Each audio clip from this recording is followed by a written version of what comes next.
Hello, everybody. This is Peter Palmiotti of Humanot Studio, and once again, working on retro. So this is page 14. So since I'm jumping around, so today we have another guest. We have Todd Black. Welcome, welcome. Thanks for having me on. My pleasure. Yeah, I had to go wrangle my cats, which is usually the case. Before I start these. But they're all out of my way and everything is now much better. So you got it's a Kickstarter happening right now for your newest creation. Yep. Do you want to just jump right in and tell people about your project and where they can go check it out and all that? Sure. The comic is called Tokyo Blade Detectives. Actually, here is the second issue right here. It's about Japan 200 years in the future. They've basically been brutalized by war, and they've rebuilt their entire country via technology while also embracing some of their older traditions like feudalism. And what happens is that they have one law that no one can break, and that is no guns allowed. So this creates a power vacuum that lets them create laser swords, and this creates a whole new dynamic for the government where 5 factions rise up to try and claim power, and it leaves everyone in the crossfire. And our main character is a young 16-year-old girl named Miko who's trying to get by every day as a detective. And the series follows her as, at least in its first arc, where a case leads to a lot of changes in Japan. And we are on our 3rd issue right now, which is the one that's up on Kickstarter. And if you haven't read the series yet, we have rewards for you to catch up. And it's a really fun series. I like to call it my anime comic. So it's something really special, and I really love writing it. Awesome. Yeah, maybe a little bit later. I can't seem to share my screen without it like slowing down tremendously. But maybe you can do it from where you are.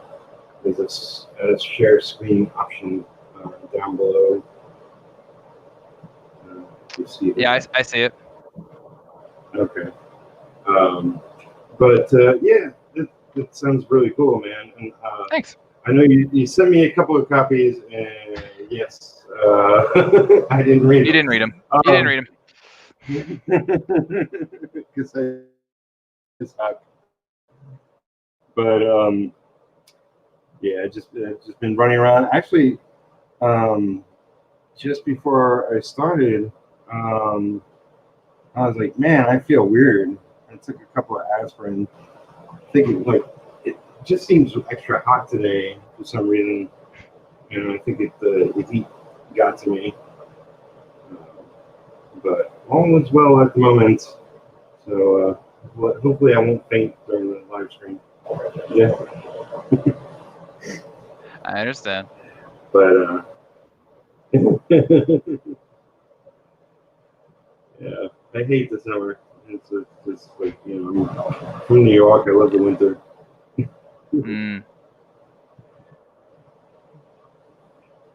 So, when did you first get into writing comics or writing? I should say, just generally. Well, yeah. I like to say I've been writing all my life, because what I would do is I would take like my favorite TV shows and then just put my own spin on them, with me as the main character, obviously. And eventually I went to college for video game writing, actually. I went to DePaul University in Chicago.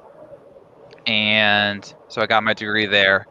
And I was supposed to get a job when I got back from this company, but it didn't work out for various reasons. And so I'm like, well, what do I do? And so I started writing this fan fiction for the Avatar cartoon. And that's really where I got my major start, because that was the first thing I like published online, or at least in terms of like a full story. And so I wrote like 60 chapters of that, tens of thousands of words.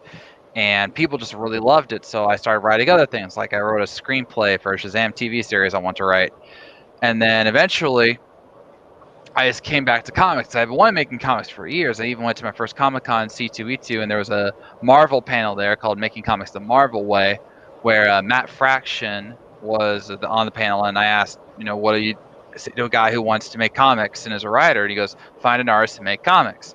So it took me a couple of years, but I started writing comics finally with my first series, Guardians, and I wrote about 20 issues of that.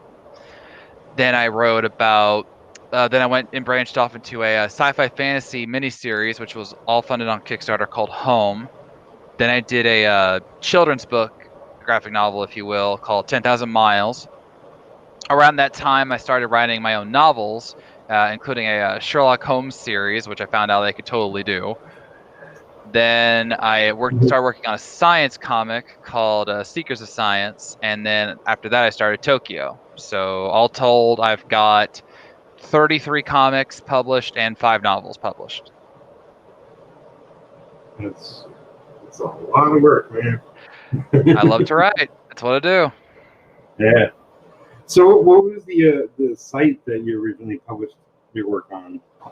Was it just? Well, the fanfic was on IGN because they had this Okay. blog service that they randomly took down. So I lost a part of the story. And but I just went on there to talk with gamers, and I would post like my video game ideas, like because I'm a big Nintendo fan, so I post like what I thought Nintendo should do with certain things. And then eventually I just put Avatar on there, and like every week I would write a chapter and post it on there, and people loved it. That is definitely a great series and inspirational for sure. Yeah, I owe my comic career to Avatar, and that is not a joke. So, what does I meant to look it up. What does this? What number Kickstarter is this for you?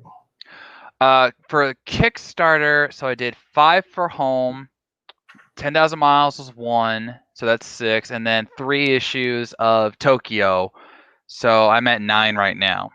Number So, 9. yeah, 9 straight successful ones, and that makes me very happy. That's awesome.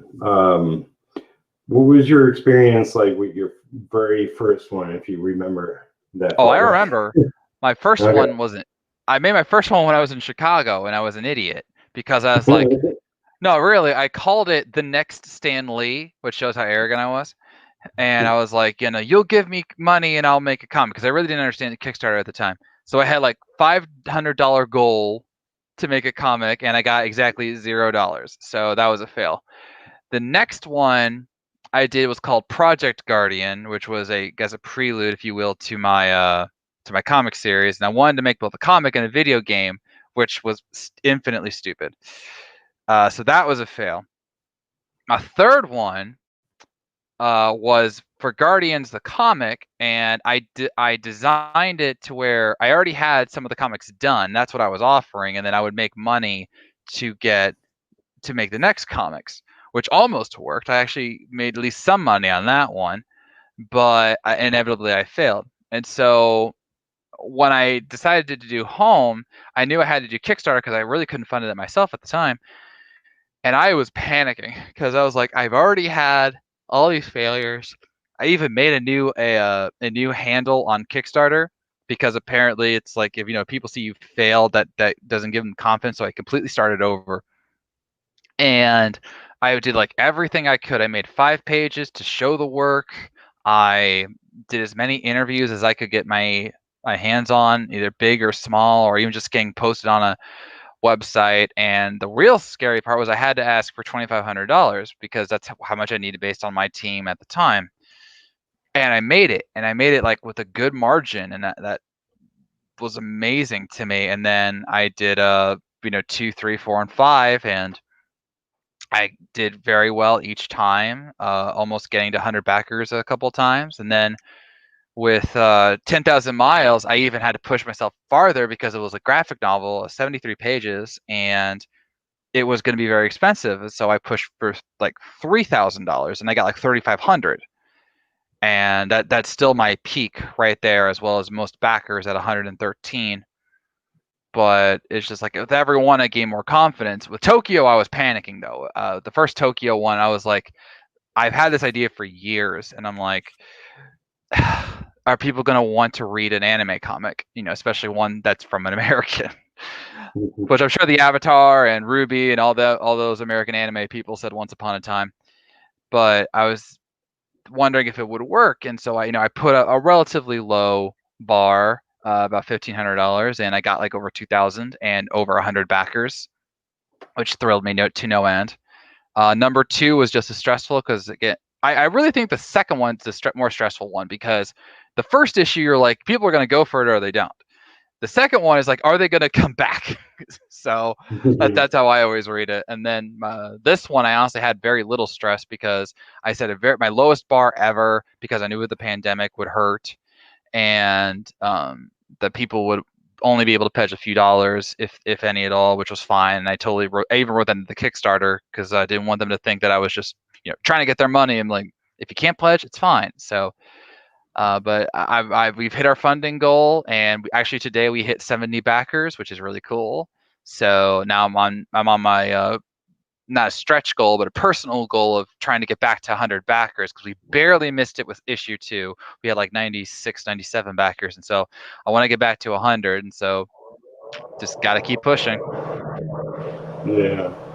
So, where do you promote this? Like, besides podcasts, like, where are you online? Like on Facebook, Twitter? I don't know. Like, yeah, well, I post on Facebook via my personal page and my author page, author Todd Black.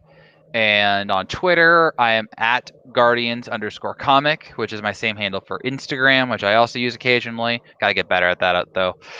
And I post on Facebook groups. Social media is my big one. I do again try with podcasts like yours or various other shows. I've already done 3 shows already, and I've got a couple more lined up, because I'm trying to spread this out as wide as possible.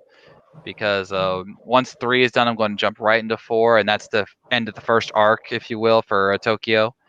And I just want it to be successful, and I'm glad where I am right now, but I want to keep pushing forward. Yeah. I mean, especially in today's world, like where there's more and more crowdfunding happening, and a lot more creators really like being usually successful. It's encouraging, but it's at the end of the day, it is a ton of work. I know from my limited experience. What advice would you give to somebody, that wants to thinking about it, their first Kickstarter or first Indiegogo? Well, my first advice, especially if you're a comic creator, is you got to do at least the first 5 pages, because you can write as many fancy words and paint a picture as much as you want, but if they're not seeing the comic art, then you're not doing something right. And I think that was one of the things that really helped me succeed with Home and 10,000 Miles, because for Home, I always did the first 5 pages. I always put the first 5, I paid them out of my own pocket. I put them on there for everyone to see. Then with 10,000 Miles, I really wanted to show my dedication to this, so I made the first 20 pages out of pocket, which was not cheap, but I did it because I wanted to show, like, hey, here's the visual style we're going for. This is the kind of story elements, and I always even framed the 5 and or 20 page mark so that people could see it. So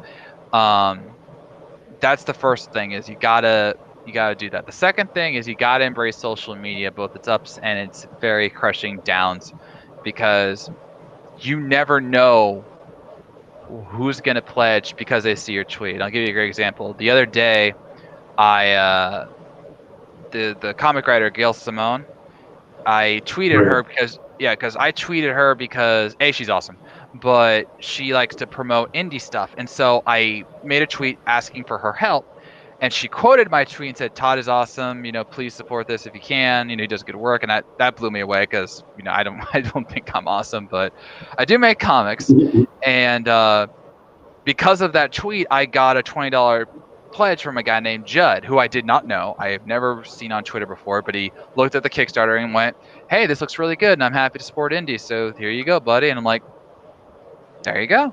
So you, I try and tweet. Multiple times a day. Like I'll probably tweet after this, and I'll tag you in it so you can RT. But I tweet multiple times a day. I try and get people on like the Facebook busy period. I suck at Facebook. I'm not gonna lie. Like I post things and they get like no likes, and then other times I'll post something and I get like 50 likes. I'm like, why doesn't this work all the time? So, Instagram. I mean, that's true for me too. I mean, Yeah. it's just, it's a lot of factors, but it's also timing.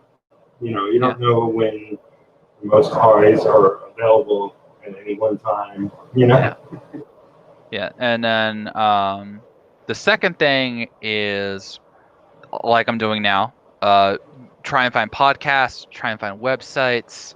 There are plenty of sites out there that like to promote indie stuff. Like when I did the first Tokyo issue, I contacted at least like 50 websites to ask if they would interview me. I got like 10 responses, but that's what you gotta do. And some are for it, some will help in certain ways. Like I had one where they did like a weekly Kickstarter article, and they posted like all the new links that they had gotten from various creators, and so I did that. My friend Barbara Dillon did that, and there's this one website where they had like a Kickstarter corner like on their actual page, and it would be like Kickstarters that were on right now, so I would ask to be on that. And some of them just post like news and or press releases, and you gotta get creative and get your name out there, because even if you can't get like on a podcast like I'm doing with you, sometimes an article will do just as well. It's like, oh, what's this Tokyo Blade thing? It sounds interesting. So that's the other thing. It's I know this is going to sound weird. You have to be almost shameless at times, and this is something that I do struggle with, but you can't be afraid to ask for help. Like I have a certain circle of friends and family who support me, and I love them to death.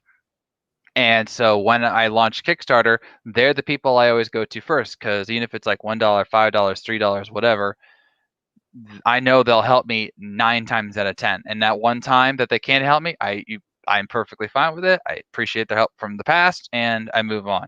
That's which actually just happened to me recently. I asked a friend for help because I really can't spare the money. I'm like, dude, no worries, I understand, and I didn't press him about it.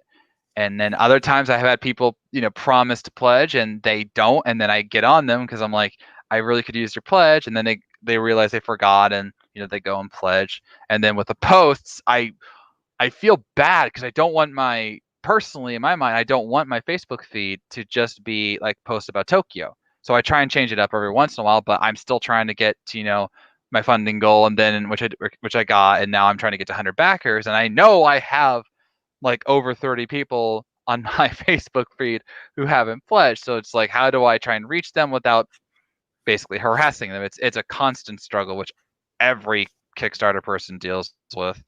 But you need to be, never afraid to, post every hour on Twitter, or even every 30 minutes on Twitter, just so that one person who hadn't seen it before will see it now. And, using all your social media, because if you don't promote, you're not going to get attention, and unless you have a sphere of influence. So, which I've had to build up. Like again, my first 3 Kickstarters were failures because I didn't do it right. And then with Home, I started to build up my fan base to where I know the people who are going to pledge to me just about every single time, because they know I do good work. They know I'll fulfill my rewards 100% of the time, and they know that I put out good quality content. And so that's the last thing, is you got to believe in your comic. And I say this to anyone who asks me about making comics: you have to believe in it, because if you don't believe in it, then no one else is going to. Be confident when you do your video on Kickstarter, which I recommend, and say like, hey, this is why you should pledge to my stuff. You got to believe in the pages, which is why you make them beforehand, so that you can show, hey, I've put my money on this, now I need your help to get me the rest of the way. And when you're on, podcasts like this, even though I'm cracking jokes about my own inferiority, I do always believe in my comics. I never put out a comic that I don't believe in 100%, because especially as a writer creator, this is how I show my skills. This is how I show my ability, my personality, and my style. So you have to believe in your work so that other people will go, man, this is actually pretty good. I believe in this guy or in this girl or whatever. And that's honestly my most important lesson I've learned, is that you have to believe in your work, and I do believe in my work, which is why I keep writing. I've now have nearly 40 books published somehow, but yeah. Yeah, I mean, Go I ahead. look at it like you've done 8 Kickstarters. If you didn't produce good product, if you didn't deliver packages that weren't messed up by the time they reached the people, or like Well, I got stories about that, let me tell there's, you. yeah, there's so many steps to it. So you fulfilled many times over. So definitely, like, people should check out what you're doing now, because you've been doing it on and on and on and on again. Yeah. And I Um, take very seriously the Kickstarter rewards thing, because I know of Kickstarters, including one that I pledged to once upon a time, where I would pledge to them thinking it's going to be a great project and it's going to work out, and then I don't get the reward. And I know of plenty of other Kickstarter projects that had either massive delays, like years in the making. I think we can all know who I'm talking about there, or video game projects that were had all-star lineups, and then they get like exceed their funding goal, and then they can't make the game, and it's horrible. And so it's like, then why did we pledge? We gave you this trust. And I always make sure, and I've had ones where packages were bent, even though I have the do not bend stamp on there. And this was my funniest story. So Tokyo Blade Detectives #1. I had a friend named Gary, and he lives in Indiana. I'm in Illinois. So I mail him the package for Tokyo Blade Detectives #1. At the same time, I mail another package to my friend Darren, who lives in London. Okay. So again, right. I'm in Illinois. First friend was in Indiana. Second friend's in London. A few days after the mailing, Darren sends me a Facebook message, and he goes, "Hey Todd, just want to let you know, got the comic, looks good, and thank you for it." I'm like, "Glad, thank you, Darren, for letting me know that you got it, and enjoy the read." A couple days pass, and I'm just decided to check up on people just to make sure they got it, and I check in on Gary, who again is from Indiana, and he hasn't gotten the package yet.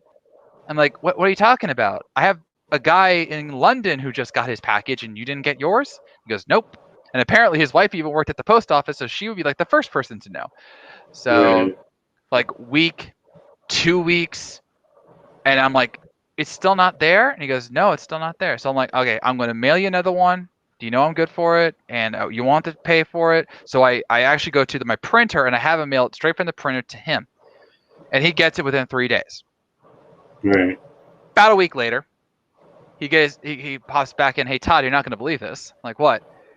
But the comic came in today, and it's like a month after I mailed it. And I'm like, Right. what the heck? Oh, but that's not all. That's not all. No, he took a picture of the envelope, which here I actually have an example. Looks like this. So your Right. basic mailing envelope that I use for Kickstarters. And he shows me it. It looks like it got ran over by a car. It's like completely wet for some reason. It wasn't raining when he got it, and even then it should have been in the mailbox. So it looked like I got ran over by a car. It was like completely different color. It looked like it was like you could just rip it apart. And I'm just like, what the heck? And I still don't know how that happened. That a package from Illinois to Indiana took 1 month, looked like it got ran over, and it's just like, oh gosh. So, and I've got many more stories like that, but that's my absolute funniest because of the insanity of it all. But I take these Kickstarter rewards very seriously. I've had people during #3 actually come to me from number 2 and go, hey, I apparently forgot to download the comics, and it's been like months, and they just now realize it. But I was like, okay, no problem. So I sent them a Dropbox link, or I would, if one did come in physical copy, I would happily mail it to them, because I take this very seriously. I want to have as close to 100% satisfaction guaranteed. Because there's always going to be someone who's mad, but I want to be as close to 100% so that they know that I am good with my word to make the comic, to get them the comic, because they pledged to my Kickstarters. I take that very seriously. Right. Yeah, not unlike a certain other Palmiotti that I know. What are the comments? There's only one, right? Right. Well, right. One and only. That's you, my friend. One and only. Right. Yeah, my brother's on 14, something like that. Yeah. His Pop Kill number 2 is up right now, and it's doing, of course, fantastic. So. Yeah. But he's got the sphere. See, I'm working my way up to his sphere, because I've got my little sphere of influence, and I'm trying to build it so that one day, I would have the thousands of backers that go, oh, that's a Todd Black comic. Yeah, I'll totally pledge to that. So I got to work my way up to there. One day. Well, I mean, you're you started in indie. You're doing indie. I mean, you got your name linked to Airbender, but I mean, essentially that was fanfic, like you said. So, there's my brother who's working in Marvel DC, mostly DC lately. And he's got all his fans from that, and he's doing a book with another big name out there, and of course they do. My dream is to work for Marvel, DC, Boom, whoever will hire me. So, but I know that each book that I make will give me at least a chance to impress them. Yeah. Have you sent out any sample work to them? Either one? All the time. Yeah, especially in my early days. I sent like stuff to Image, which I know is not the same kind of thing, but still. I mean, I've had talks with Marvel. I've had talks with DC loosely. And I've sent them my work. I've sent my work to the head recruiter of Marvel multiple times, both at his request and not his request.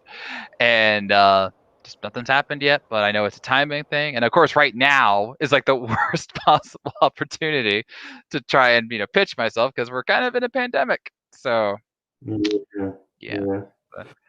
Well, I mean, there's still people working, especially in comics, where most of us work at home. Oh, yeah. That's what I do. That's what I do. A little advantage. Yeah. And like you said, there's plenty of people. Like, I was surprised when I launched this on August 1st. I was like, there was like so many Kickstarters coming out around that time, including your brothers, and another friend of mine launched his. Another other friend is going to launch his in a few days. And it's like, I didn't mean for this all to coincide, but I wanted to launch it in August so I could get going, because my goal is to have this one done soon, because we're already almost done anyway. But now that we're hitting our funding goal, we're already going to start working on the last pages, and I'm going to get number 4 done hopefully by the end of the year, so that by next year, when hopefully things go back to normal, I'll have the first volume of Tokyo ready for Comic-Con and such. So yeah, that's the goal. We definitely hope that everything goes back to normal. Okay. This has been a crazy time. Yeah. I kept telling people, like, 2019, like, comic-wise, was a great year for me. I mean, I was making my science comic, SOS. I was doing other projects, and then I was starting on Tokyo, which is big for me. And then, like, con-wise, I had an extraordinary year. I had my best year ever. I was doing a whole bunch of cons. I even did some new cons, like Grand Rapids up in Michigan. And I was killing it. And I was like, okay, 2020 is going to be even better. And I had 4 cons in 5 weeks scheduled from end of February to end of March, which was my busiest month I've ever done. And the first one was C2E2, and I had my best C2E2 showing ever there. And then I go to a smaller con in Peoria, and I did really good there. And then I was about ready to do Planet Comic-Con, and like 8 days before Planet Comic-Con, everything starts getting canceled. and that led to like some of my biggest cons getting canceled, and then the rescheduleds got canceled. I only have one con left this year if it doesn't get canceled, and that's in November. So, and right now, if we're being honest, it's like 50-50 shot at best, you know. So Yeah. I need a con in my life. I so need a con in my life right now, but gotta hold on until it happens. Yeah, I was scheduled to go to Heroes Convention with a friend of mine, and obviously that got canceled. And I was hoping to do San Diego and New York just simply as a guest to network and stuff. And Mhm. yeah, Yeah. obviously Yeah, not doing any of that. I doubt New York is gonna do their con. I mean, they haven't officially canceled yet. In fact, they keep delaying the announcements of Artist Alley, and I've applied, and I've really thought I had a good shot this year of getting in, but I don't know now. And even if I did, do I go, to New York, which is one of the kind of the havens of COVID in a way? And I don't know. So, and for um, anyone out there, I mean, good.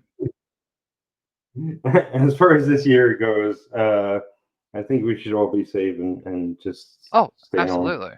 No. Yeah, And like yeah, I was worried because Planet Comic Con, which I noted was supposed to happen in March, they rescheduled for this month. And it was supposed to be like the 23rd or something.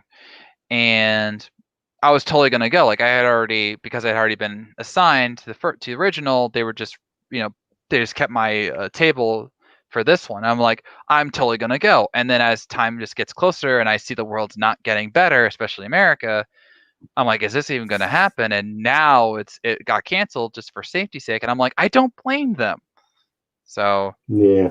yeah, but it's just that because I really wanted to go to that con. There were some really cool celebrities I wanted to go see, and um, it just sucked. But and for anyone out there who thinks, oh man, only the creators must not be sad because they're not being busy at cons. We love the cons. The cons are so fun for us. We get to sell our books, we get to meet fans, we get to network, see old friends. Like I have this really great con circle of friends, and I see them about 6 times every year because I do a lot of the local con circuit, and I miss them. I haven't seen any Yeah, of them since March, and some of them since February, and I dying to see them, but I can't because we're not at cons together. And it sucks. yeah. A lot more people doing Zoom with their friends. Yeah, Yeah, I never thought I would use Zoom, and then some friends of mine were like, "You want to just do a Zoom call?" I'm like, "Yeah, sure, whatever." So now I have Skype and Zoom. Yay! I'm so progressive. yeah, yeah. Uh, I mean, it took the pandemic for me to use Zoom, and a lot of people. uh, It became like real hot property lately. yeah, it Um, works. It's efficient. yeah, Whatever works, man. yeah. I'm no expert on it. It's like I No. only used it once, but it's interesting. You Yeah. know. But yeah, I mean, it's like the face of everything has changed because of it, and hopefully, slowly we can get back into some kind of normalcy. You just gotta bend with what's going on and push forward your projects. It seems like you're handling it very well, and get a I'm doing better than most. Kickstarter live right now. And, Yep. Yeah, and like and honestly, I can say that Tokyo is definitely one of the things that's keeping me going because I just, especially with the cons gone, I just need something creatively to keep me going. And right now it's Tokyo with, keep writing the pages and make sure the art, which looks great, is just that level that I want it to be. And I'm already starting to plan for my next, major project and hoping to do even more. So, because I'm always looking for more stuff to write, which is why I want to work for publishers because I have all these ideas in my head that I totally want to get out, but I'm more than open to working on other characters and other stories. So, I'm available. So, yeah. Do you want to try to share out the Kickstarter page now? yeah, Show sure. people the artwork and what's Yeah. happening at the moment? Okay, I think I can do that. Let's see. Yeah. So yeah, we at the time of this posting, we have about 22 days left in the Kickstarter. And here, let me okay, share screen. I'm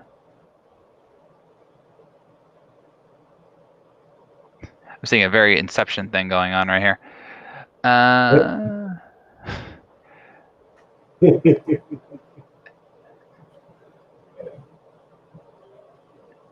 Oh, there we go. Okay. All right, can you see that? Let's see. Something's popping up. Yep, there we go.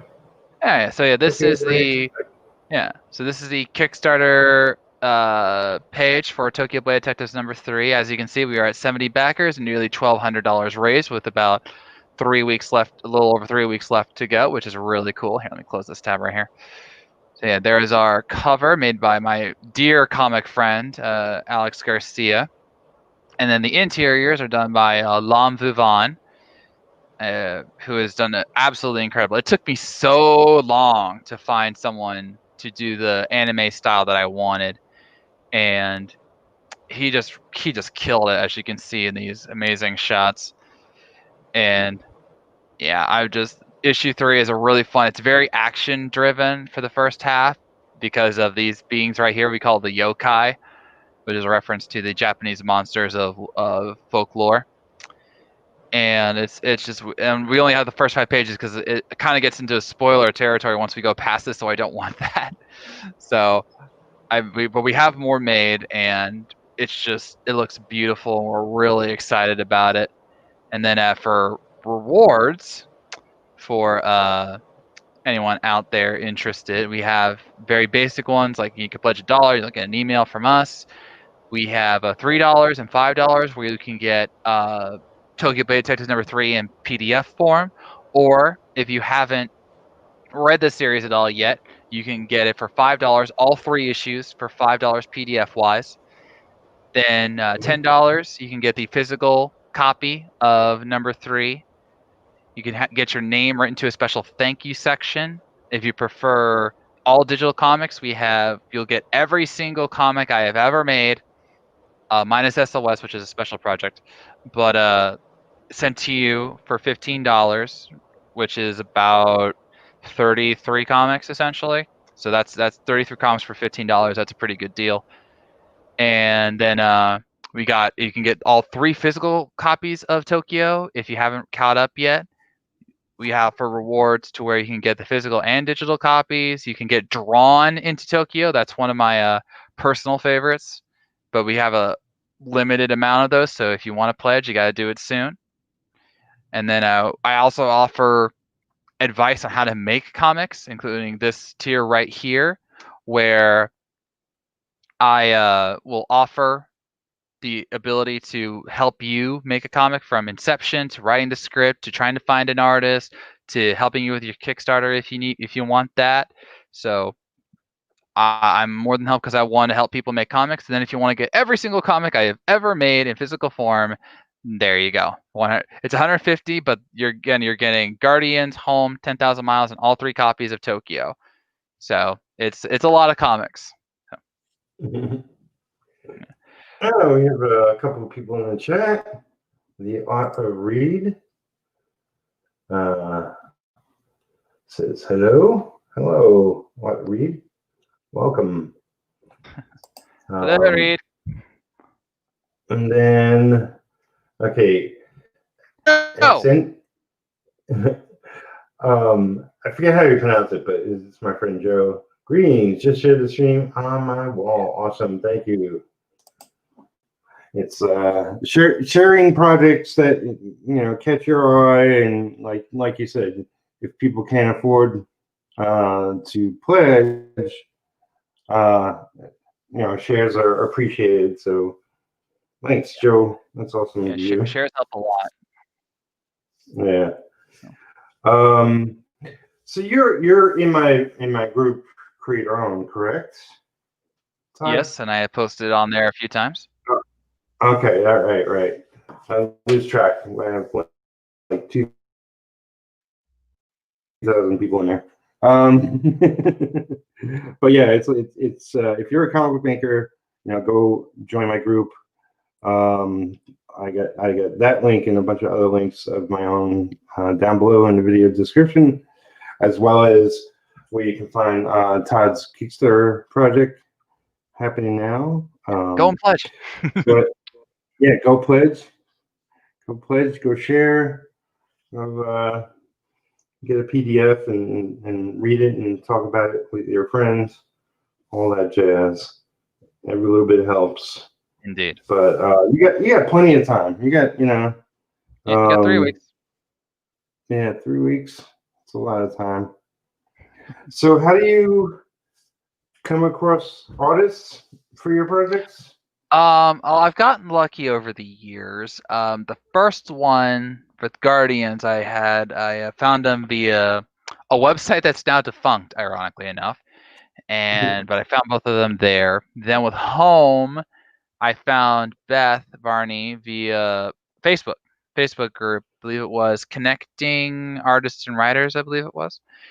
Then for 10,000 Miles and SOS, I use the same artist as I did for Guardians. He just changes up the style a little bit. He's really versatile. His name's Alex Garcia. And then Lam, I found after long searches, but ironically, I found him too on Facebook. So there's a lot of Facebook gets a lot of flack for good reason, but when it comes to the groups, when you find the right comic group, there are plenty of people who are looking, to do comics, to do art, to do lettering, to do writing, and the Connecting Writers and Artists one I mentioned, that's a big one, and a lot of people have found work on there, and so I highly recommend that.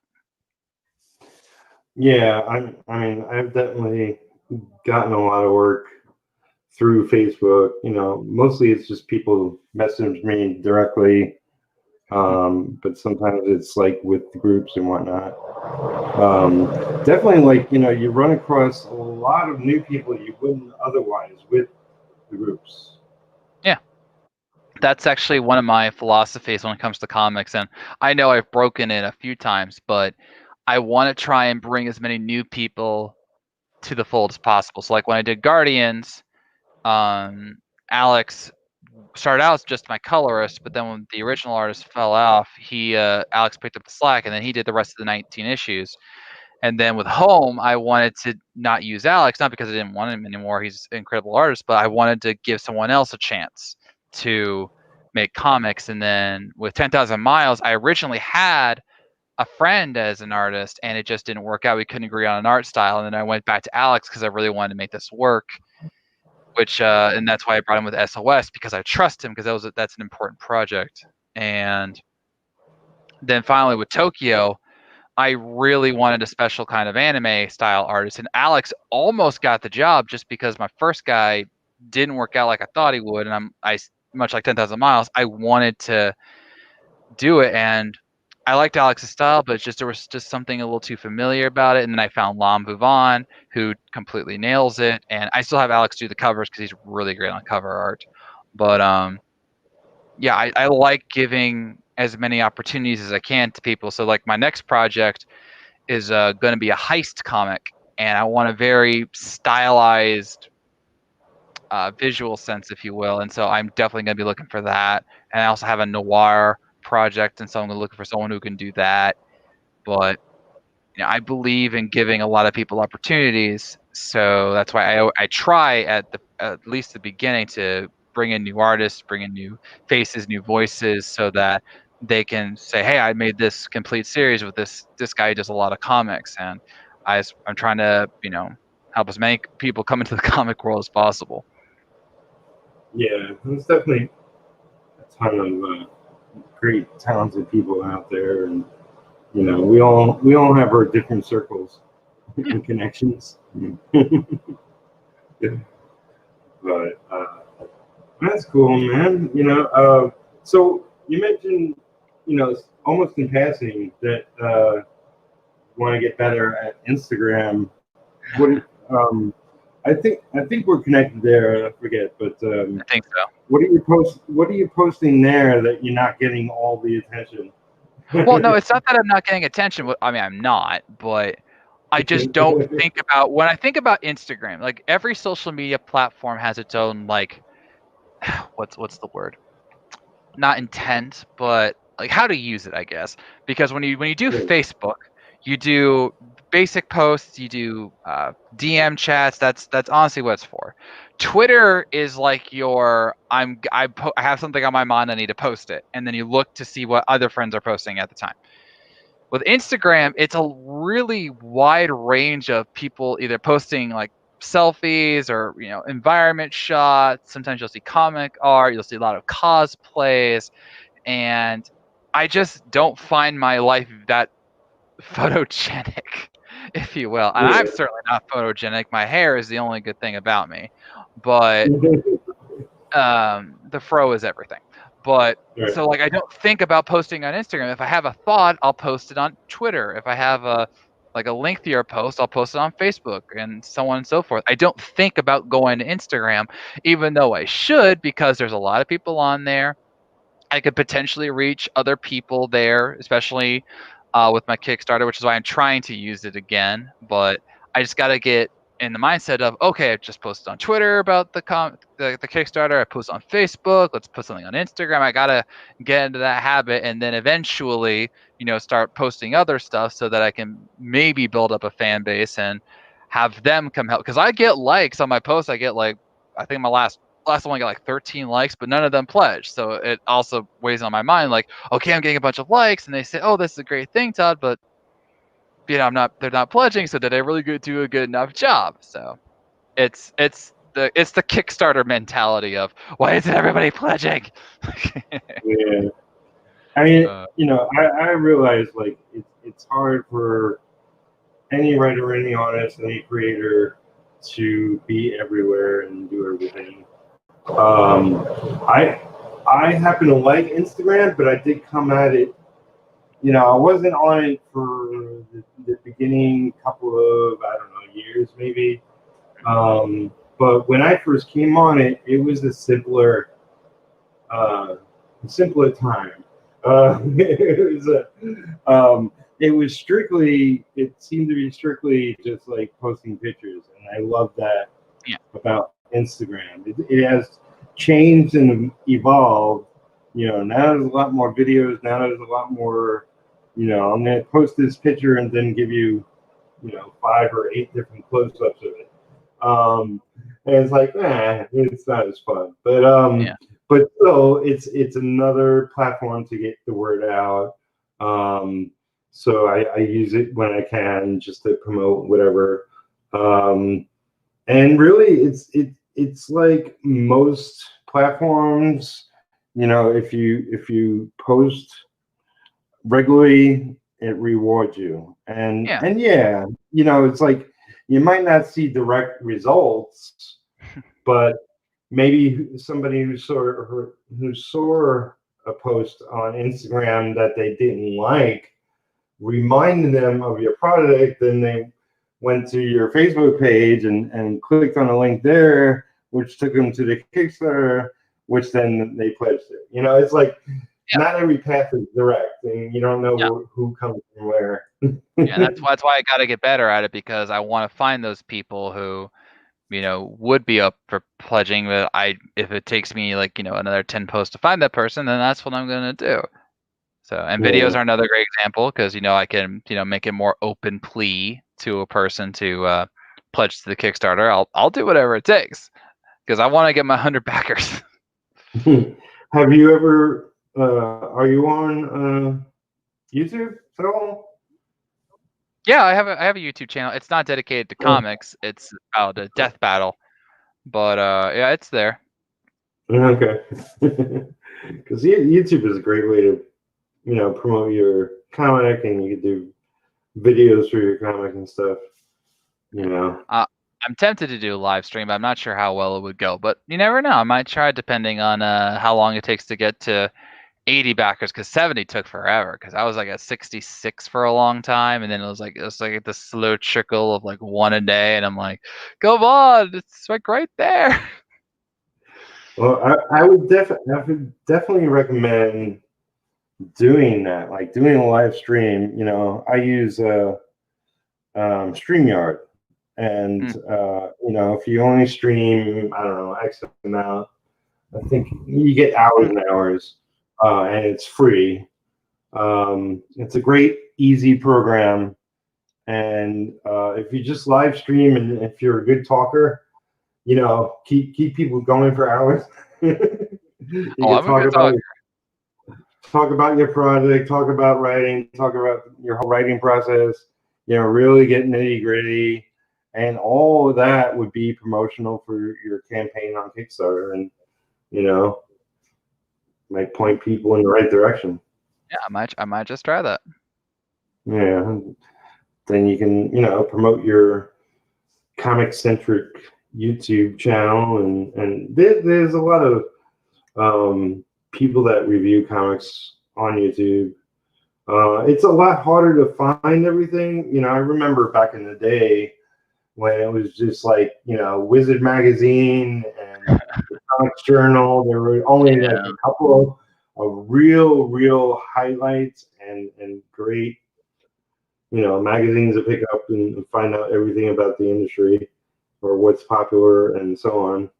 Now it's all spread everywhere, and to a certain extent, everybody does it. Especially with independent comics, I myself, it's like I'm working on my own projects and I'm trying to help promote other people's projects. I got the group, but I also have a YouTube channel that's geared towards creator owned. It's like, so I juggle between doing this and going there and doing interviews.